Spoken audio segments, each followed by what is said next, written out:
Sometimes walking back here is like walking through a museum, man. So you see all this different artwork, all this different stuff.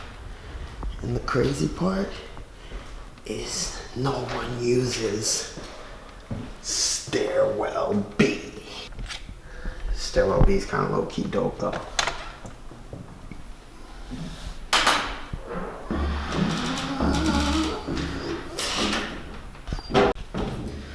This is crazy. Yeah, this is like some evil Goonie stuff. I feel like I'm looking for Chester Copperfield down here. We're not gonna go that far. We'll probably just stay up here. I am Jay East, and this is episode number 5. Lady! So sick, boy, better call a doctor. My team ballin' like the Knickerbockers. Rim rockers, silk shockers, throw your hands up like Serge Ibaka. What's up, you guys? So, as you can tell, we're obviously not recording from my room. We are not recording from the roof. We are recording live from Stairwell B. This is Stairwell B and where I live. Thought it had a pretty cool optic, so let's get straight into the video. For this week's episode, we're going to be continuing the high five of growth, and we're going to be moving on to emotional growth. So when I say emotional growth, the first question is, what does that really mean? So emotional growth means learning and developing your emotions. This means developing what feelings are, why you feel them, whether you should stay in those feelings or whether you should move on from those feelings. In order for you to be able to grow emotionally, in order for you to be able to grow and develop, you have to be willing to understand that you're gonna have to become vulnerable, to become uncomfortable, to become weaker, so you can actually become stronger in the process. Several times I've related growth to developing a muscle. And this is the same thing again. You have to understand that in order for a muscle to become stronger, first it has to become weaker. It has to almost be broken down to the point where it can rebuild and it can become stronger than what it was or what it is. This is the same thing with emotional growth. You have to be willing to become weaker, vulnerable, uncomfortable, so that you can become stronger and then become comfortable. And the first step to doing that involves you understanding why those emotions that you're feeling are happening. Understanding the source of where those emotions are coming from. Now, obviously, all your emotions are going to come from you. But when we say source, we mean what is it that's leading to you feeling how you're feeling? That's leading to you feeling anger, feeling happiness, feeling sadness, feeling all of the other emotions that you could possibly feel. There's so many emotions and feelings, and not being able to develop them, not being able to understand where they're coming from is dangerous for you, actually.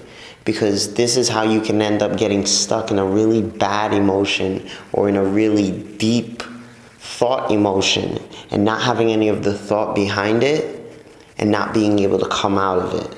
This is how things like sadness can slowly lead to depression. This is the reason why things like anger can slowly lead to violence. This is the reason why delusional happiness can slowly lead to insanity and weakness. It's really important to understand your emotions and why you're feeling those emotions, not ignoring those emotions. Being able to understand your emotions is really big in this.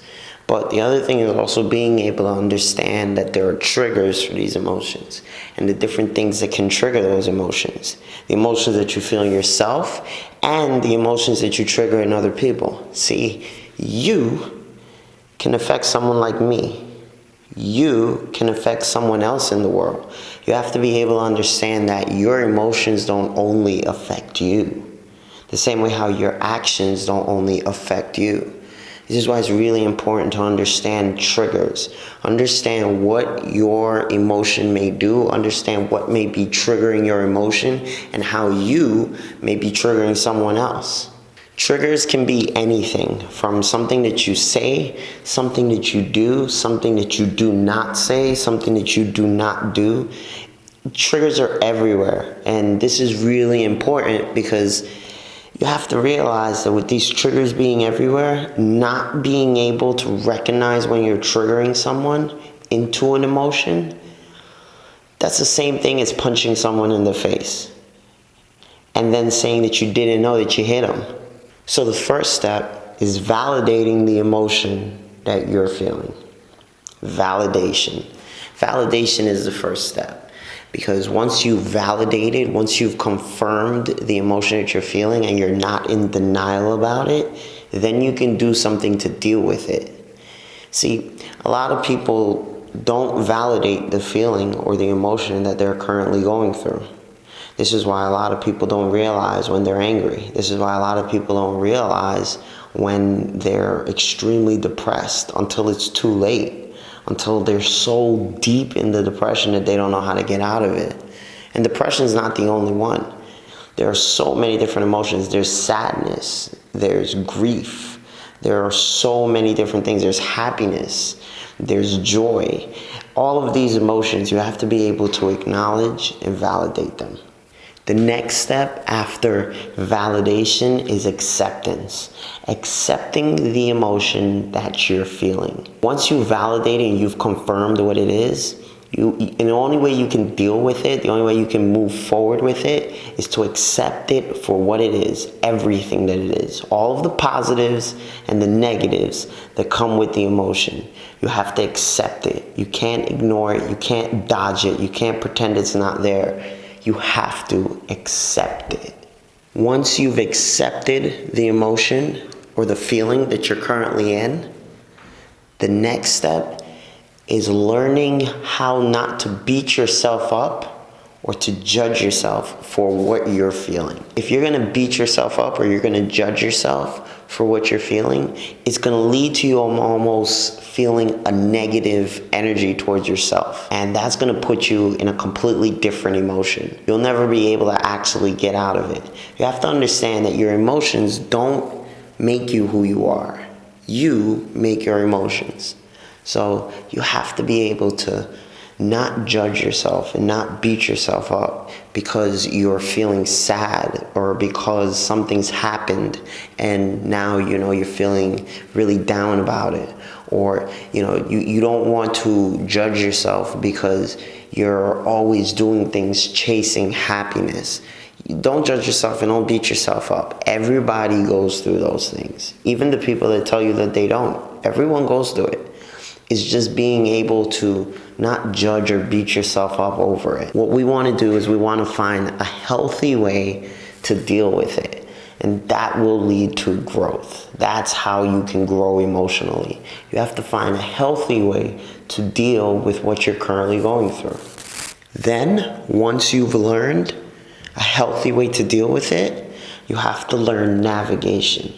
You have to learn how to navigate in and out of the emotions as you feel them. Learn how to go in anger and out of anger. See, people obsess with the whole, I don't want to be an angry person and all of this stuff. That's great, but you still have to be able to feel anger. The importance is feeling it, knowing when you're feeling it, and then immediately being able to move out of that anger once you've already felt it and dealt with it. See, you have to feel it, then deal with it, then move on. You can't get stuck in the emotion. If you don't feel the emotion and you just rush through it, you're not actually leaving the emotion. All you've done is you've ignored it, and eventually you're going to feel it again. To the same extent, if all you've done is dealt with it without ever actually feeling the anger, it's just as bad. You have to feel and deal. They go together. You also have to remember that no one can feel or know what you're feeling better than you. You're the only person that's going to be able to do that. Sometimes it's difficult to express what you're feeling because you're really the only person that's feeling it to that extent. Sometimes people can feel it too, but sometimes not to the intensity that you're feeling it. And the best way to explain to someone what you're feeling, or the best way to explain to yourself what you're feeling, is sometimes dialing back the intensity of the emotion. So when you go to feel anger, or when you go to feel happiness, dial it back. Don't go to the extreme of the emotion. You want to feel it, but you don't want to feel it at its highest intensity. It's the same thing with, let's say, a fire. Let's say your emotions are a fire. Every emotion is a fire. It's like a passion. And you're trying to toast a marshmallow. If you keep the flame at its lowest, it's going to take you way too long to toast a marshmallow. But at the same extent, if the flame is at its highest, you're going to burn the marshmallow. So you have to find the right level of intensity so that you're not, one, taking too long to deal with it, but then two, not harming yourself and trying to deal with it immediately. You'll find that when the intensity is lowered, it's easier to explain yourself. It's easier to acknowledge exactly what it is you're feeling. It's easier to know what your truth is when the intensity's been dialed back. Because now, instead of trying to speak when you're feeling this immense anger or this immense pain, now you're just kind of dealing with it at a lower level. And as you're talking through it, you're slowly dealing with it. It doesn't mean that you're avoiding what you're feeling. What it means is you're controlling it. And that's really what we want to do. We want to be able to control our emotions. In anger management, they don't teach you to completely avoid anger. No, they teach you to control it. They teach you to feel what it is that's making you angry. And then they teach you to deal with whatever it is that's making you angry. Then once you've done that, you've learned how to control the emotion. But feel and deal are not the only ways to deal with emotion. And they're not the only ways to control your emotions or to learn to control your emotions. There's a couple other things that you can do. One of the things you can do to control your emotions is to change your thoughts. And here's why. Sometimes the more that you think about something, the more that feeling is just going to kind of fester in you. Again, this applies to happiness too. You don't want to only walk around all willy-nilly only feeling happiness, because when something big happens and something really negative happens and hits you hard, like boom, you're not going to know how to deal with it. That happiness is going to be gone. And because you've never dealt with something like that before, it's going to be extremely hard for you to deal. So you don't want to only be happy. You want to be able to have your happy thoughts and don't dwell on them too long. Again, it's just a state. So you don't want to dwell on it too long. Dwell on it long enough that you feel the happiness, understand why you're feeling happy, deal with those things that lead you to feel happy, and then navigate out of it. Change your thought completely, so you're not thinking about that anymore, so you can go on to the next thing. You want to always be moving forward. We don't want to ever get caught at a stop sign. You want to move forward throughout the whole process. So first step, change your thoughts. Try that. If that doesn't work, try changing your responses. Try changing the way that you respond to people. Try changing the way that you respond to things. Change how you're responding, and that will also help you to be able to control your emotions. If you always react in a certain way and you don't want to feel that emotion that way anymore, don't react like that. Change your response. If you've tried to do both of those, if you've tried to change your thoughts and you've tried to change your response and it's still not working, the next thing you could try doing is changing your attentional focus. What I mean by that is changing whatever it is that you're focusing on mentally that's grabbing your attention, that's leading to you feeling that emotion. The reason changing your attentional focus sometimes works is because if you're not focusing on whatever it is that you were focusing on at the time that you felt that emotion, usually by focusing on something else, it'll lead to you feeling another emotion. See, sometimes just changing your focus can help you control that emotion. Or at least sometimes it can help you control your emotional outburst. And if changing your thoughts, and if changing your reactions, and if changing your focus doesn't work, then you can always try changing the situation or modifying the situation. Modify the way that the situation is going. Sometimes making a small modification will help you control the emotion.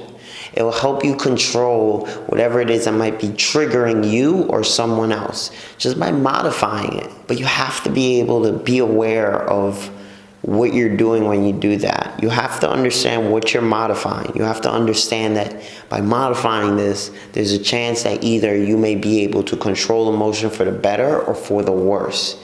Things may get worse, but that's okay. You have to not be afraid of that. Be willing to be uncomfortable. Be willing to know that things will get worse for a period of time. But still keep modifying, still keep changing. Again, go back to trying to change your thoughts when that happens. Then after you change your thoughts, try changing your reaction, and then try changing your focus to whatever it is that you've modified and see if that works. See, there's steps. These are all steps, and you got to figure out which step is best at the moment. Sometimes all the steps will be needed, and sometimes only one or two of the steps may be needed. But you have to be willing to run the chance of things not going your way. You have to run the chance of being vulnerable to another reaction from someone else. You have to be willing to take the chance of being uncomfortable until you can get out of that emotion that you're feeling or that you don't want to feel anymore. But let's say that you've tried to change your thoughts and that didn't work. Let's say you tried to change your reaction or you tried to change your responses and that didn't work. Let's say you tried to change your focus and that still didn't work. Let's say you finally decided, no, this is working. Let me try to modify the situation. Let me try to change the situation, and that doesn't work. Now what do? Well, the other one is you could try to slow your reaction to whatever it is that's happening, that's triggering you. It doesn't mean change your reaction. It means slow your reaction. Take a moment. Take a couple of seconds before you react and see if that helps. Sometimes just slowing your reaction down will help you kind of deal and help you control what you're feeling. Time heals all wounds. That's what they say. The question is how much time? No one knows. But sometimes a small amount of time can help in adjusting things for you. And maybe those adjustments will slowly help you to deal with whatever it is you're feeling. But you have to, again, be willing to be uncomfortable. You have to be willing to know that, okay, I got to take a moment to think about this before I react. Let me not just react. Let me take a moment for myself and see if I can analyze this differently. And sometimes it works. Sometimes it doesn't work. Then you have to go back through those steps again. But usually, once you've reached that step, something's worked. And if something hasn't worked, then it's fallen back on you. That means that you really don't want to deal with that emotion. Or you really don't want to change, or you really don't want to control your emotion. See, you have to be willing to take all of those steps serious. If you're not willing to do that, it's not going to work for you. You're not going to be able to grow. You can't go to the gym and lift a weight once and then say, this didn't work for me, and then leave. That doesn't work. You have to be willing to let the progress happen slowly. You have to be willing to accept the fact that whatever it is that you're trying to do isn't going to happen overnight. It's going to take you doing it over and over and over and over again before you finally start to develop that new muscle. You start to develop that new way of controlling and feeling and changing your emotions. So you have to be willing to take the steps knowing that progress isn't going to happen overnight. And remember, if it's really worth it, it's probably not going to come easy. It's probably going to take work. But that's what's going to make it worth it. Once you've started to put in the work, once you've started to adjust and you've started to do these things, and you start to see progress as slow as it might seem, that's the best part about it. The end goal is great, but the journey for the end goal is greater. Being able to see what you've come from and what you're heading towards is just as great as being able to get there. So again, you gotta be willing to take time. It's not gonna come easy. It's gonna be really hard. But if it wasn't hard, then why even bother? And that's it. That's pretty much it. That's all there is to it. Being able to analyze these things is the best way to deal with these things. As always, thank you for watching the video. Feel free to like the video, hit me with a thumbs up. Feel free to share the video, subscribe. If you like the information, share it with someone else so we can all kind of keep going on this growth level, so we can all keep learning and moving forward. If you didn't like something, feel free to hit me in the comments, let me know what you did not like. If you love something, feel free to hit me up in the comments and let me know what you loved. And that's it. Till the next video, I'll check you guys out. Later.